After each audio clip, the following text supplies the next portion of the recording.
우리 하나님께서 우리를 축복하시는 축복의 원칙들에 대해서 생각해 보고 있어요. 무엇을 통해서? 하나님께서 이스라엘의 12지파에게 땅을 나누어 주시는 모습을 통해서 하나님께서 우리에게 축복하실 때 어떤 원칙을 가지고 어떤 기준을 가지고 우리를 축복하시는가 하는 것 생각해 보고 있어요.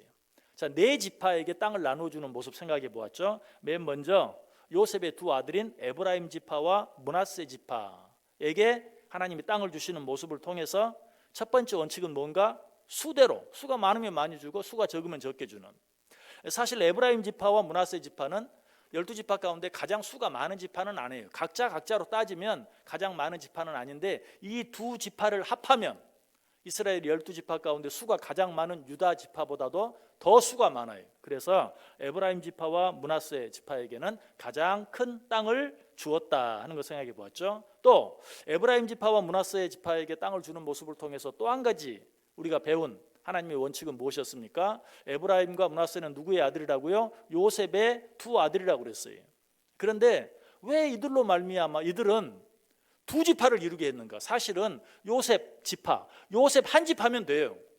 그런데 그 두 아들들에게는 한 지파씩 두 지파를 이루게 했는가?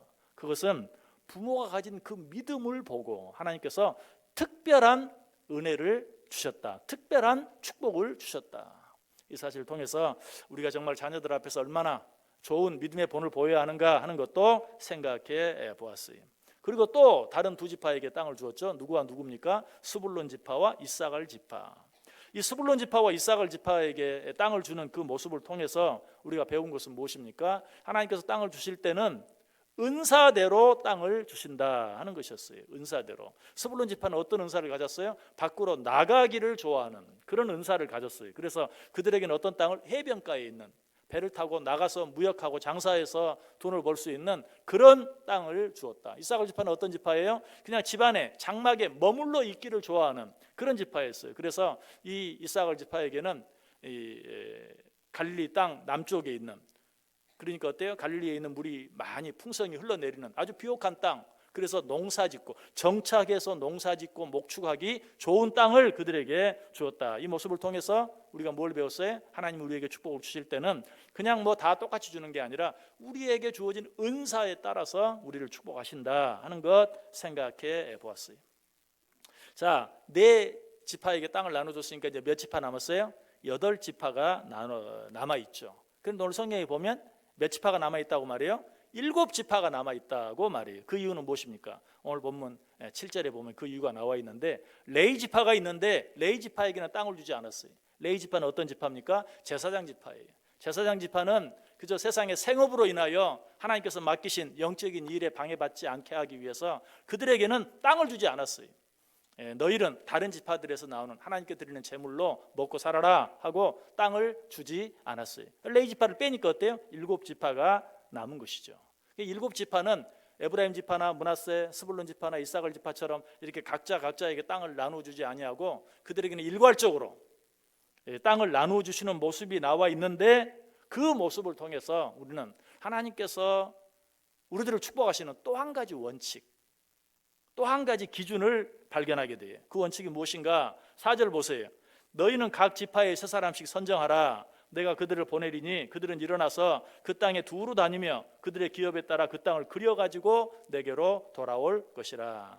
무슨 말이에요? 너희들이 나가서 직접 보고 이 땅이 좋습니다. 이 땅 내 겁니다. 이 땅 내게 주십시오 라고 하면 내가 그 땅을 너희들이 원하는 대로 나누어 주겠다라는 것이, 이 말씀을 통해서 우리가 먼저 기억해야 할 것은 이 마음이 바로 우리를 향한 하나님의 마음이다. 어떤 마음? 우리가 원하는 대로 주고 싶어 하는 마음. 하나님께서는 당신의 자녀된 우리들이 구하는 대로 주시기를 원해. 이런 마음이 시편 2편 7절 8절에 잘 나와 있어요. 너는 내 아들이라 오늘 내가 너를 낳았도다. 내게 구하라 내가 이방 나라를 내 유업으로 주리니 내 소유가 땅 끝까지 이르리로다. 너는 내 아들이다. 이 말만 해도 참 얼마나 가슴이 따뜻합니까? 그런데 내가 너를 낳았다. 너는 내 아들이다. 내가 너를 낳았다. 그러면서 뭐라고 말해요? 내게 구하라. 그 뒤에는 무슨 말이겠어요? 내가 낳아서 내가 기른 내 아들에게 네가 원하는 그것을 주겠느냐 주지 않겠느냐. 그러니 무엇이든지 구하라. 내가 이방 나라를 내 유업으로 주리니 내 소유가 땅 끝까지 이르리로다. 여러분, 이것이 우리를 향한 하나님의 마음인 것 믿으시기 바랍니다. 하나님께서 당신의 자녀된 자들에게 마음만 그렇게 먹으시는 것이 아니고 실제로 그렇게 해주신 역사적인 증거가 있어요. 언제? 이스라엘 백성들이 애굽에서 나올 때, 당신의 자녀된 이스라엘 백성들이 애굽에서 나올 때, 출애굽기 12장 36절에 보면 여호와께서 애굽 사람들에게 이스라엘 백성에게 은혜를 입히게 하사 그들이 구하는 대로 주게 하심으로 그들이 애굽 사람의 물품을 취하였더라. 여러분, 이스라엘 백성들이 애굽에서 나오는 것은 기적적인 일이었죠.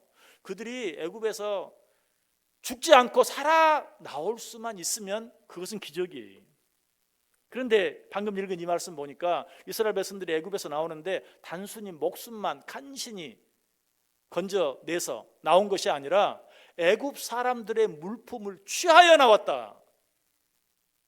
자기들의 물건을 취한 거 아니에요. 빈 몸으로 나와도 생명만 부지하고 있으면 그것은 감사할 일인데,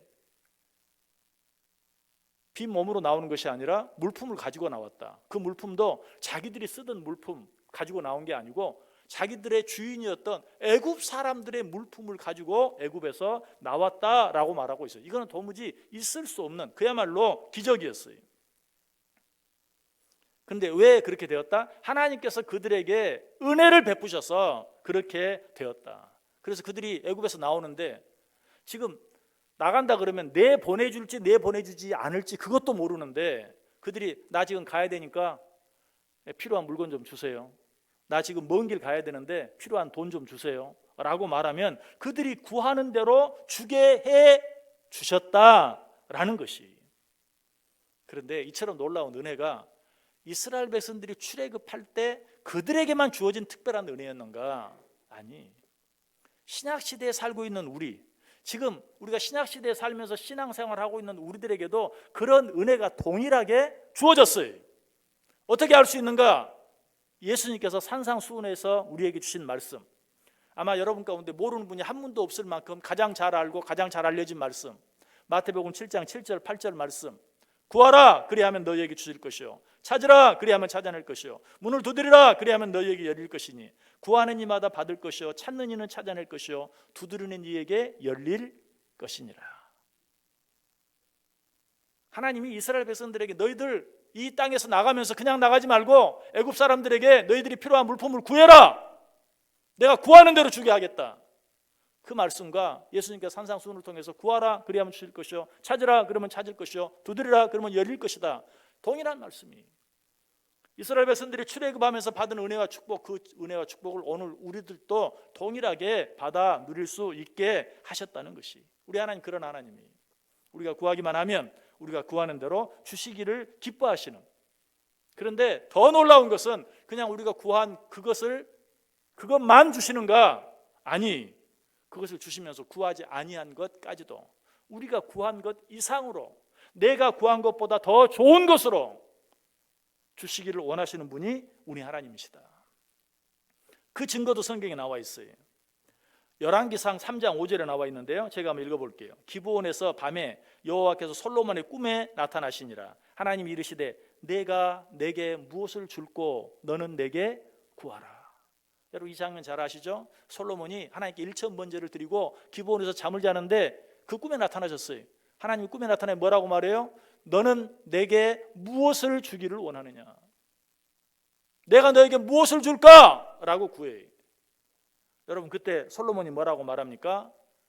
하나님, 나에게 이 많은 백성들을 맡겨주셨는데 내게는 이 많은 백성들을 잘 다스리고 이들이 재판을 구할 때 내가 이들을 잘 재판해 줄 수 있는 지혜가 부족합니다. 그러니 이들을 잘 재판할 수 있는, 선악을 잘 분별할 수 있는 지혜를 내게 주옵소서라고 솔로몬이 대답해요. 그때 하나님이 어떻게 합니까? 솔로몬이 구한 대로 네가 내게 지혜를 구했으니 내가 너에게 전무후무한 지혜, 이전에도 없었고 이후에도 없을 그런 지혜를 주겠다. 여러분 이 사실을 통해서 우리는 뭘 할 수 있어요?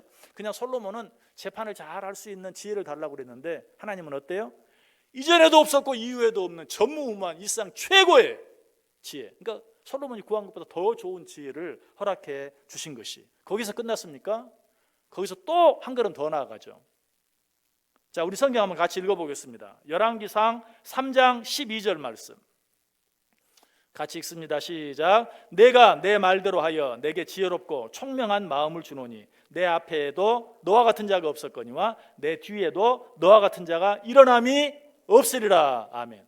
방금 말씀드렸죠? 전무후무한 지혜. 자, 그런데 여기서 한 걸음 더 나아가요. 자, 그 다음 구절도 읽어봅니다. 열왕기상 3장 13절 시작. 내가 구하지 아니한 부귀와 영광도 내게 주노니 내 평생에 왕들 중에 너와 같은 자가 없을 것이라. 아멘. 솔로몬이 구한 지혜보다 더 뛰어난 지혜를 주실 뿐만 아니라 솔로몬이 구하지 아니한 것까지도, 솔로몬은 지혜만 구했는데 그가 구하지 아니한 뭐까지? 부귀와 영광까지도 그에게 허락해 주시는 그런 모습을 보게 돼요. 이 하나님이 바로 우리 하나님이에요. 우리가 원하는 것을 주실 뿐만 아니라 우리가 원하는 것보다 더 좋은 것을 주시는 하나님. 우리가 원하는 것을 주실 뿐만 아니라 우리가 원하지 아니한 것까지 주시기를 원하시는 하나님. 주시고 싶어서 어쩔 줄을 모르는 하나님. 여러분, 이 마음이 바로 우리를 향한 하나님의 마음이에요. 그래서 하나님께서는 당신께 무엇인가를 구하는 자가 있나 없나 늘 찾고 계세요.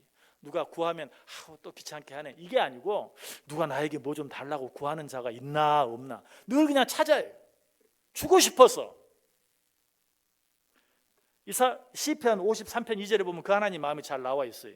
하나님이 하늘에서 인생을 굽어 살피사 지각이 있는 자와 하나님을 찾는 자가 있는가 보려 하신즉 누가 나를 찾나, 누가 나에게 뭘 구하나, 그런 자가 있는지 없는지 두루두루 굽어 살피신다라고 말하고 있어요. 하나님이 왜 이런 자들을 찾고 계시는가? 하나님께서는 그들이 원하는 것을 그들에게 주시기를 원하실 뿐만 아니라 그들에게 참 기쁨이 무엇인지, 참 행복이 무엇인지 알게 하시고 그 기쁨과 행복을 누리며 살게 해 주시기 위해서. 무슨 말인가? 여러분, 사실 하나님이 구하라 그리하면 주실 것이요, 찾으라 그러면 찾을 것이요, 두드리라 그러면 열릴 것이다. 참 좋은 말씀인데 우리는 너무 게을러 가지고 어때요? 구하지 않아도 주면 안 돼요? 찾지 않아도 주면 찾게 해주면 안 되나요? 요즘 자동문도 많은데 그냥 열지 않아도 저절로 착착 열리면 얼마나 더 좋아요? 그런데 거기에는 무엇이 없어요? 기쁨이 없어요. 행복이 없어요. 여러분, 정말 부모 잘 만나가지고 부모에게 그냥 좋은 집 물려받고 좋은 땅 물려받고 이래가지고 누리고 살면 어때요? 그것이 좋은 줄을 모르고 나가서 뭐 하는가? 마약해요.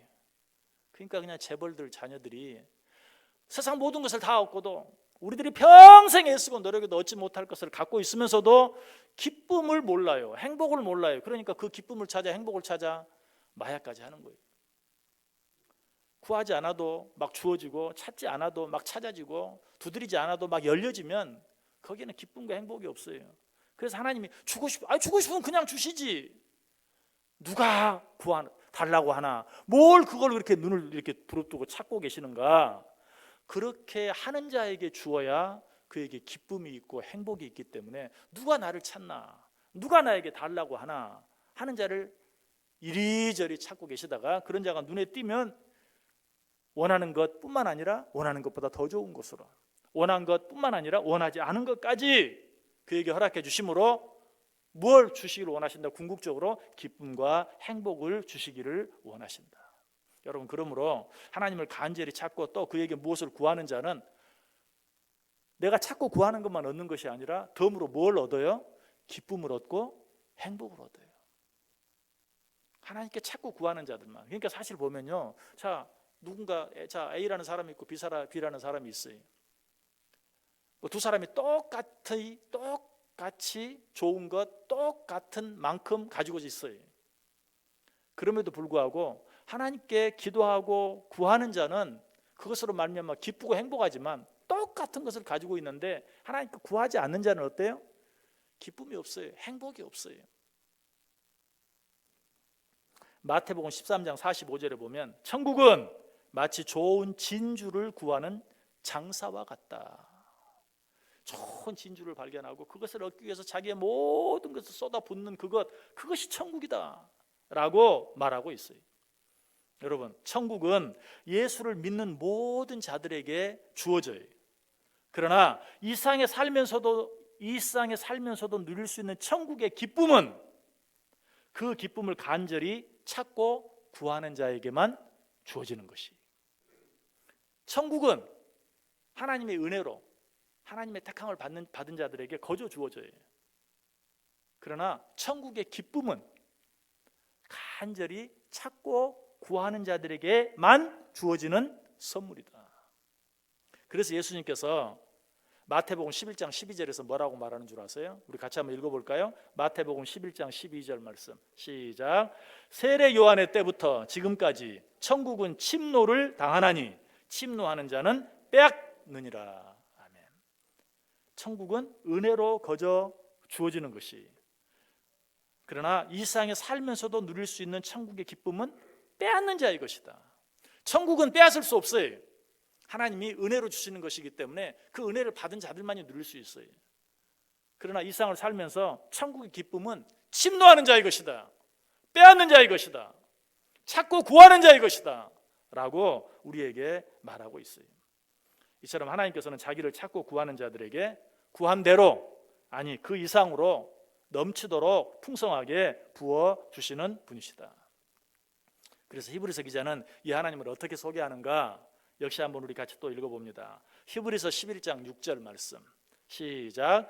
믿음이 없이는 하나님을 기쁘시게 하지 못하나니 하나님께 나아가는 자는 반드시 그가 계신 것과 또한 그가 자기를 찾는 자들에게 상 주시는 이심을 믿어야 할지니라. 아멘.